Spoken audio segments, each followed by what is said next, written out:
پنجاب کے مختلف علاقوں میں شدید دھند، معمولات متاثر۔ موٹر وے M2 لاہور سے کوٹ مومن تک بند، M3 درخانہ سے فیض پور، M4 شیر شاہ سے پنڈی بھٹیاں اور M11 لاہور مین ٹول پلازا سے سمڑیال تک بند۔ ملتان سکھر M5 پر بھی ٹریفک معطل۔ اگلے 3 روز کے دوران جنوبی اور وسطی پنجاب کے مختلف علاقوں میں شدید دھند کا امکان۔ NDMA نے الرٹ جاری کر دیا۔ لاہور، جھنگ، ملتان، خانیوال، میاں چنو، ساہیوال سمیت مختلف شہروں میں شدید دھند متوقع۔ بالائی سندھ کے علاقوں بالخصوص سکھر کے اطراف دھند کا امکان۔ اسلام آباد میں بھی رات اور الصبح دھند کے امکانات ہیں۔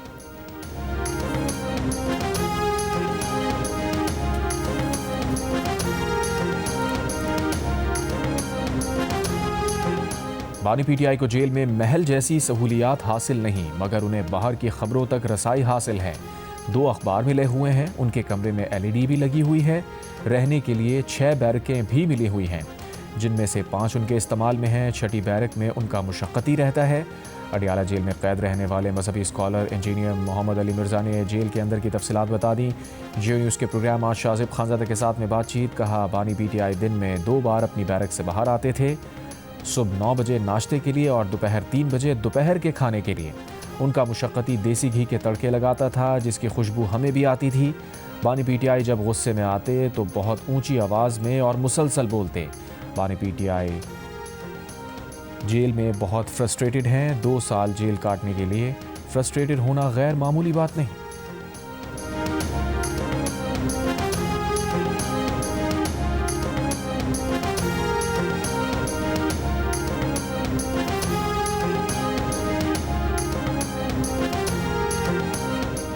وزیر اعظم کے مشیر برائے سیاسی امور رانا ثنا نے کہا ہے کہ مذاکرات کی راہ میں اصل رکاوٹ خود بانی PTI ہیں۔ مذاکرات کے لیے ابہام حکومت نہیں، دوسری طرف سے ہے۔ جیو نیوز کے پروگرام نیا پاکستان میں بات کرتے ہوئے رانا ثنا نے کہا، ایسا نہیں ہو سکتا کہ وزیر اعظم نے مذاکرات کی پیشکش کرنے سے پہلے نواز شریف یا اسٹیبلشمنٹ کو اعتماد میں نہ لیا ہو۔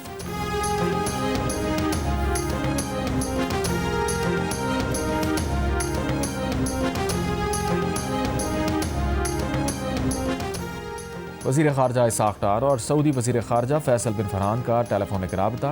وزیر خارجہ اسحاق ڈار کا کشیدگی بڑھانے والے اقدامات سے گریز پر زور۔ اسحاق ڈار نے کہا، مسائل کے حل کے لیے مکالمہ اور سفارتکاری واحد راستہ ہے۔ خطے میں امن و استحکام کے لیے تحمل اور دانشمندی کی ضرورت ہے۔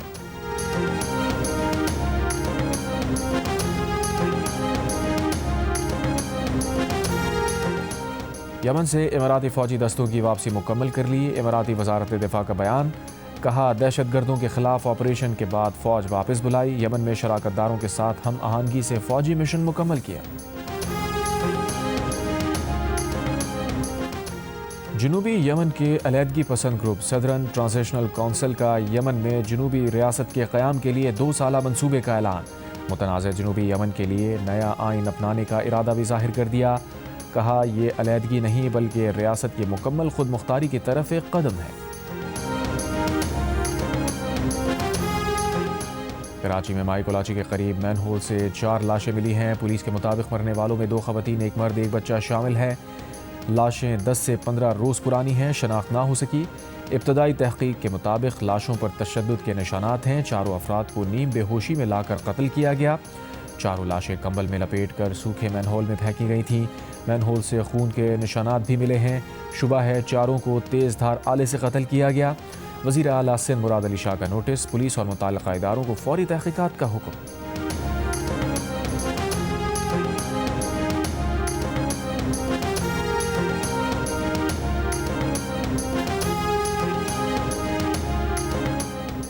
کراچی کے علاقے کورنگی 6 نمبر مارکیٹ کے قریب پولیس مقابلے کے دوران گولی لگنے سے رکشے میں بیٹھی 17 برس کی کومل کی موت کا واقعہ۔ پولیس نے سرکار اور شہری کی مدیت میں 2 مقدمات درج کر لیے۔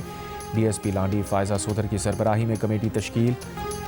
کراچی سپر ہائی وے جمالی پل کے قریب ٹرک کی موٹر سائیکل کو ٹکر، حادثے میں موٹر سائیکل سوار جاں بحق، ٹرک ڈرائیور فرار ہو گیا۔ سائٹ ایریا منگو پیر غازی گوٹ میں گاڑی کی ٹکر سے 2 راہگیر جاں بحق۔ امریکی صدر ٹرمپ نے ایرانی مظاہرین کی مدد کے لیے مداخلت کا اعلان کر دیا۔ کہا، اگر ایران نے مظاہرین پر گولی چلائی، انہیں ہلاک کیا تو امریکہ مظاہرین کو بچانے کے لیے آگے آئے گا۔ ٹرمپ نے کہا، امریکہ نے نشانہ باندھ لیا ہے، ہتھیار تیار کر لیے ہیں اور ہم کسی بھی اقدام کے لیے تیار ہیں۔ ایرانی حکام کا بھی ترکی بترکی جواب۔ آیت اللہ خامنائی کے قریبی مشیر علی شمخانی نے کہا، ایرانی سلامتی کی جانب سے بڑھنے والا ہر ہاتھ کاٹ دیا جائے گا۔ ایرانی قومی سلامتی امور کے سربراہ علی لاریجانی بولے، امریکی مداخلت سے پورے خطے میں بے نظمی پھیلے گی، امریکی مفادات تباہ کیے جائیں گے۔ ایران میں حکومت مخالف فسادات کے لیے بیرون ملک سے ساز باز کر کے سازشیں کرنے کے الزام میں 7 افراد گرفتار کر لیے گئے۔ ایرانی وزارت انٹیلیجنس کا کہنا ہے کہ گرفتار افراد میں 5 افراد امریکہ اور 2 یورپ میں ملک دشمن گروہوں سے رابطے میں تھے۔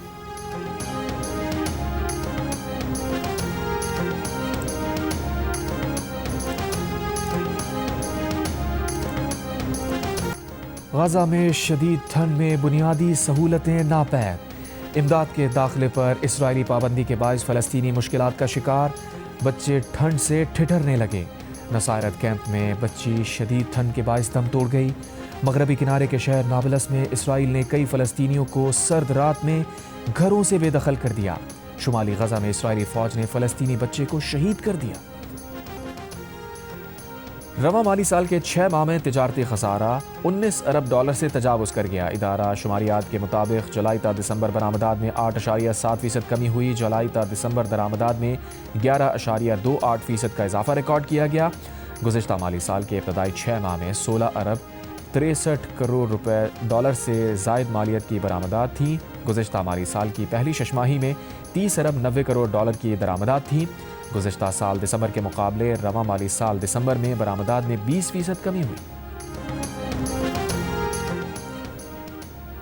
ایئر مارشل نور خان کی بیٹی پروفیسر ڈاکٹر فائقہ قریشی امریکی ریاست ورجینیا میں کار حادثے میں جاں بحق۔ 75 سال کی ڈاکٹر فائقہ قریشی نے لاہور کی کنگ ایڈورڈ میڈیکل یونیورسٹی سے تعلیم حاصل کی۔ وہ پیڈیاٹرک ایمرجنسی میڈیسن کی پروفیسر تھیں۔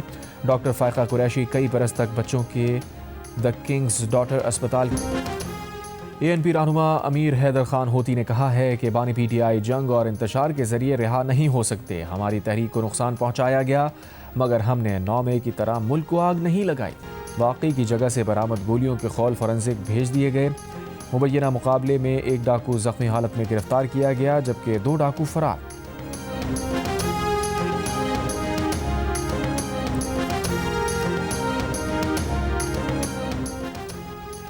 اور نئے سال کے پہلے دن دبئی میں 58 ارب 80 کروڑ 65 لاکھ پاکستانی روپے کی پراپرٹیز فروخت۔ دبئی میں ایک دن میں 204 سودے مکمل ہوئے۔ 140 رہائشی یونٹس، 40 عمارتیں اور 24 پلاٹس فروخت ہوئے۔ میڈیا رپورٹ کے مطابق دبئی ریل اسٹیٹ میں سال 2025 میں ریکارڈ خرید و فروخت ہوئی۔ ریل اسٹیٹ سودوں میں سن 2024 کے مقابلے میں 30.6% اضافہ ہوا۔ جنوری سے دسمبر 2025 تک 185.5 ارب ڈالر کے سودے ہوئے۔ دبئی کی پراپرٹی خریدنے میں